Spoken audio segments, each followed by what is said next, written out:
What if Season 3, Episode 3, Thunderbolts, The Winter Soldier. This one was alright. I didn't like it too much. Welcome back, everyone. It's Charlie. This will be my full Marvel What If Season 3, Episode 3 video. Big Red Guardian Winter Soldier team up, because we're going to be seeing them during the Thunderbolts movie. I bet that's why Little they put them sneak together peek. in this episode. But also, they want to put Red Guardian on the Avengers. It's sort of like a planes, trains, and automobiles, Deadpool and Wolverine team-up movie kind of situation, so we'll break it all down. There's a bunch of Easter eggs and references, and basically an alternate history for the creation of the Avengers, because things go down so differently in this universe, with Howard Stark and Maria Stark not dying. If you're brand new to the would channel, change be a sure to lot. subscribe to get all the videos. We're getting one episode per day, too, so like my episode 4 video will post tomorrow on Christmas Day. The episode title was, What If the Red Guardian Stopped the Winter Soldier, which is a reference to Red Guardian stopping Winter Soldier from killing Iron Man's parents, Howard Stark and Maria, which directly led to the later events of Captain America Civil War, with the Avengers Civil being War torn wouldn't apart, even happen. all the Winter Soldiers that were created by Hydra, the multiple Winter Soldiers, led to a lot more of Tony Stark's daddy issues in the events of the first Iron Man movie. Although at the end of the episode, we see that Iron Man is in his regular suit of armor during the first Avengers movie, doing that scene from the live-action MCU version of the Avengers movie, meaning that even though his father never died, like he was around this whole time, there was no Obadiah Stane, like he never experienced the events of the first Iron Man movie, something happened to cause him to still become Iron Man. Whole lot of questions about that. Like, there's so many questions that they raised. This episode is so short, they don't have time to answer them. Like, wait a minute, what happened? Like, what went differently in Iron Man's life that he still became Iron Man? I guess no matter what happens in the timeline, Tony Stark will still always have those same daddy issues. The opening music is new, but we get the same Marvel animation logo, with the episode starting the same way they started the Captain America Civil War movie, with the surveillance footage from 1991 December of Winter Soldier killing Howard Stark and Maria Stark to steal the Super The Soldier Red Serum. Guardian was The almost Watcher late to narrates that. those events. Ironic that it's December, because we're watching this like they premiered the episode in December. And it's revealed in this universe that Red Guardian basically hijacked that same mission that Winter Soldier was sent on by the Red Room. They also tie the Red Room to this, too. In the MCU, that's not quite the case. There are a couple connections that they make in the episode, like the whole idea that Obadiah Stane was behind the actual killing of Howard Stark and Maria Stark. They didn't really get into that during the MCU movies and Captain America Civil War, so we'll talk about that when we get to that part. But the idea is that Red Guardian inadvertently causes Winter Soldier to botch the mission, and that's how Howard Stark and Maria Stark wind up surviving. Within the comics, the whole idea is that Hydra is meant to be its own separate cell inside the Soviet government. So the whole idea is they've infiltrated all these world governments, the US government. We saw that during the Winter Soldier movie. That Siberian base where Hydra kept Winter Soldier didn't really have any connection with the Red Room, although they probably also infiltrated the Red Room too. But I think Dreykov was not meant to be connected to Hydra, like he himself was not Hydra. Red Guardian was created by Dreykov, though, in the MCU. Like, he was his pet project before he created this new programming for the Black Widows. They were basically meant to replace Red Guardian. But at least in this universe, they explained that Dreykov does call the shots for the Winter Soldier and what's happening with the Hydra cell in Siberia. Like, he controls it through the Red Room. So I think they're saying that this version of Dreykov in this universe is Hydra. We see Dreykov trying to give Red Guardian his covert mission that we saw him on during the events of the Black Widow movie at the beginning, when they'd been living as that fake family in America. The whole idea is that he was sent there to infiltrate this government facility to steal some information for the Red Room, posing as a common working schlub, and the others were meant to be his family, like Melina, Black Widow, Natasha, as well as Yelena Belova. He's pissed because he thinks it's beneath him. He wants a way more hardcore assignment. Notice the picture on Dreykov's desk. That's his daughter, who then turned into the new Taskmaster of the MCU after Hawkeye and Black Widow tried to kill him by blowing up his building. She was caught in the blast, just as collateral damage.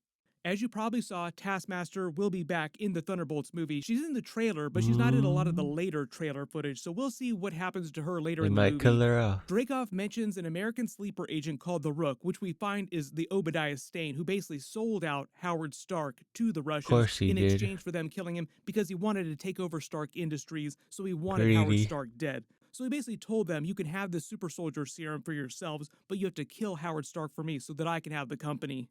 Which is actually a big plot element during that first Iron Man movie, with him trying to push Tony Stark aside so that he can take sole control of the company. Dreykov then orders Hydra to send Winter Soldier to steal the Super Soldier Serum and go on that mission to kill Howard Stark, Red Guardian getting super jealous of him. He implies he'll quit the He Russian military and intercepts. defect to America. That's what he means when he says he'll go somewhere that appreciates him. That's basically his arc in the episode, defecting with Winter Soldier trying to save his life and eventually joining the Avengers. All because his whole life has been a lie, like all this bullcrap that Dreykov has been feeding him. He then jokes about him joining S.H.I.E.L.D., which ironically is exactly what Black Widow also did later in the timeline. We also saw Black Widow in that lineup of the Avengers at the end of the episode too, meaning that at some point she still became a Black Widow, even though she didn't go on the mission with Red Guardian that she did in the Black Widow movie, but later she still defected with Hawkeye's help and Nick Fury.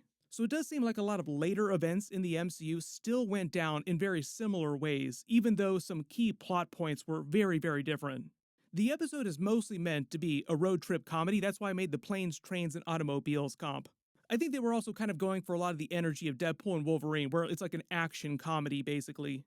We see both of them heading to They did America. not They pull cook. Winter Soldier out of cryo. These Not scenes are all this meant to time. mirror the scenes from the beginning of the Civil War movie. Red Guardian flying Coach, playing the Game Boy, because this is the early 90s, so Game Boy would still be relatively fresh. Notice that he's also playing Tetris, because Tetris, also like one of the most popular games in the history of the world, but it was also created in Russia, where he's flying Mother from. Russia. There's actually a famous behind-the-scenes picture that you may have seen online of Scarlett Johansson and Chris Evans on a flight somewhere while they were filming one of the Avengers movies, playing Game Boys with a special link cable. It's like probably one of the greatest behind-the-scenes Avengers pictures that they've ever released. Whole lot of brother and sister energy going on there, like the Avengers are a family in real life and in the movies. The other joke they follow up here is when he enters US Customs, he uses his David Harbour regular normal speaking voice because he is American, so that's why his American accent sounds so perfect. When he's speaking as Red Guardian, it's a fake Russian accent.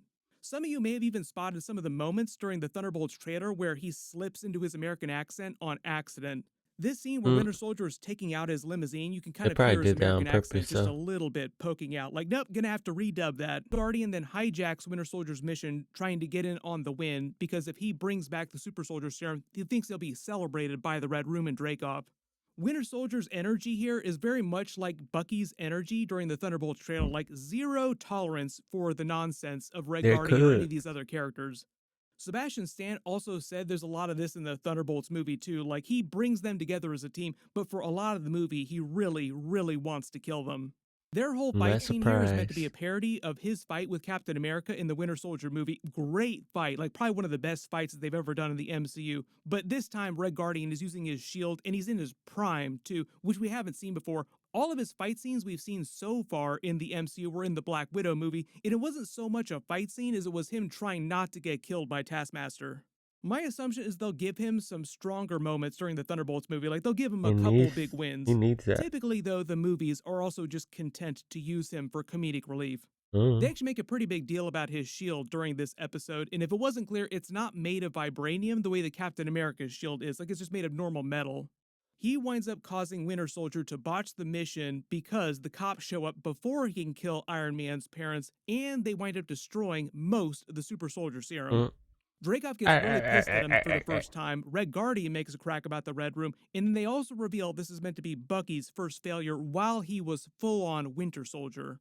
That's sort of part of the myth of Winter Soldier inside the MCU, the way they talk about him before they learn that it is Bucky, is that he's meant to be this killing machine that has never been stopped. They reveal that S.H.I.E.L.D. has sent Bill Foster, aka Giant Man, to investigate what happened to Howard Stark because Howard Stark, high-ranking member of S.H.I.E.L.D., and S.H.I.E.L.D. would know what's up with the Super Soldier Serum, like Bill Foster shows up knowing that he was carrying the Super Soldier Serum. As you probably detected, Lawrence Fishburne also came back to voice the character. He's listed on the IMDb for the Thunderbolts movie. We'll see if that's correct, and he does wind up having a cameo in that as part of the Ghost storyline, because she's going to be on the Thunderbolts. They introduced the Ranger Morales character. Might sound familiar. It's America Ferrara, who was just in the Barbie movie. Her daughter in that movie was also played by Ariana Greenblatt, who is also young Gamora during Avengers Infinity War. So like the circle of cameos is now complete. The follow-up question you're probably asking is she related to Miles Morales? Like this is the 90s, so like obviously Miles Morales hasn't been born yet. But the way the producers explained it, that's just meant to be a coincidence. Like she's not tied to Miles Morales Spider-Man, but there is an actual Miles Morales who exists inside the MCU. They canonized him during the first Spider-Man Homecoming movie. Tom Holland has talked about doing Miles Morales in the live action Spider Man movies. We'll see. The way that they talked about it on the Sony side of things is they do plan on doing a live action Miles Morales Spider Man movie, but not till after Spider Man Beyond the Spider Verse. So it's going to be at least like 3-4 years before we might see that live action Miles Morales. The Ranger Morales character isn't meant to be someone from the comics either, like they just created her for the episode. I kind of wondered if I she was going to guess. join S.H.I.E.L.D. at the end of the episode too, but her storyline kind of goes nowhere. That's one of Mm. the major weaknesses of this really short what if episodes, these one offs, is that a lot of times the storylines just won't go anywhere. That's what She it's been calls the feeling super like soldier for all serum of them. blue cookie monster blood, but Bill Foster knows that it is the super soldier serum. They do the needle drop joke where he explains how badass Winter Soldier and Red Guardian are killing machines because they're super soldiers, unstoppable. It's meant to be a bit of a Terminator joke, like he will not stop until you are dead. And it absolutely will not stop. Ever. Until you are dead. Only to reveal that Red Guardian is being a total idiot trying to order a burger and fries. Right. You can just hear They're in the both good background someone saying, guys. "Sir, this is a Wendy's." That's basically the bit that they're doing here with this. Winter Soldier charms her, and that's also meant to be a bit of a W joke about how Riz. popular Sebastian Stan is with all the ladies in the live action MCU movies. Seriously, I have never met a woman in line for a Marvel movie who was not a huge stan of Sebastian Stan. When they steal the muscle car, I think the other joke here with this guy, the blonde hair, is also meant to be a comp to comic book Steve Rogers, who in the Mm. comics is way more blonde than Chris Evans. They kind of lightened his hair and made it like a little bit blonde during the first Captain America movie, but as they got on in the future Captain America movies and the Avengers movies, they slowly stopped really caring about it and just let him be a brunette Captain America. They head to Vegas, setting out the whole car chase with Bill Foster and Officer Morales. They They mention almost Bucky's got cooked. sister at the checkpoint. He does actually have a sister in the MCU with a family of her own, but because he's been in cryo for so long, she's way older now. They reference them during Falcon and Winter Soldier, so like he has a ton of cousins and like nieces and nephews many times removed, but I don't think he's actually made contact with them yet. The big reveal He's here, though, old. is Bill Foster going full Giant Man and chasing them down in Giant Man form. The suit is meant to be the same He's one been that we saw around him for wearing so in the long, 1980s so they're Avengers probably episode dead. during season 2. And even though he is a big, dumb idiot, Red Guardian still surprisingly effective at taking him down with his shield. They do a big Thelma and Louise parody with them driving off the cliff. When Red Guardian says, "I have nowhere else to be today," I think that's actually what they said in the movie when they did this. And remember, that was a Mm. Ridley Scott movie that came out in 1991, the same year when this is happening. This is actually meant to be happening just after the movie came out, so it's possible the Red Guardian actually saw that Thelma and Louise movie, and that's why he made this Right. reference. They had that funny moment with the split screen reaction from everyone, including the Watcher of all people. It's kind of weird that the Watcher would be surprised by this. Right. He Then they should wind up already know what bonding over their happens. wounds a little bit, and they start to set up the whole storyline with Red Guardian helping Bucky break his mental programming so that he doesn't listen to the commands. And because this was way earlier in the timeline, he still doesn't remember that he is Bucky or anything about Steve Rogers. That didn't really happen until the events of Captain America Winter Soldier, but because of what's happening right now, Red Guardian starts triggering some of those memories to slowly come back, like he starts to remember Coney Island, which is basically him slowly remembering the events of the first Captain America movie. Dreykov gives him the order to kill Red Guardian, which he fights till later in the episode. They steal what looks like a He said, Ferrari and "Nah, take it I'm the gonna rest do of the my way to own Vegas. thing." This feels like a bit of a Miami Vice reference too, with their outfits, just the whole vibe of the scene. Notice they're also wearing the same colors as their super suits. That feels kind of on the nose. Then they do the big reveal of Obadiah Stane being the Rook. So, like I said, they didn't really get into this during the live action MCU movies like the first Iron Man movie, or even when they did the big Winter Soldier Howard Stark reveal during Captain America Civil War. I think they just added that in canon now for the purposes of this episode in this universe. But it is possible that Obadiah Stane did have something to He do with most Howard likely did Stark's it. death in the MCU.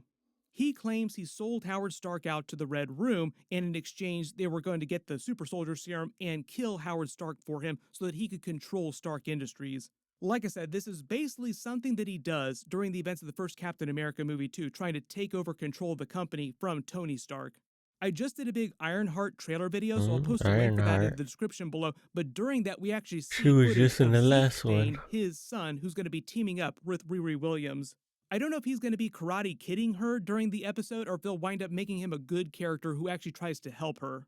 All those episodes won't happen till like the end of 2025, so it's going to be a long time before we actually see those.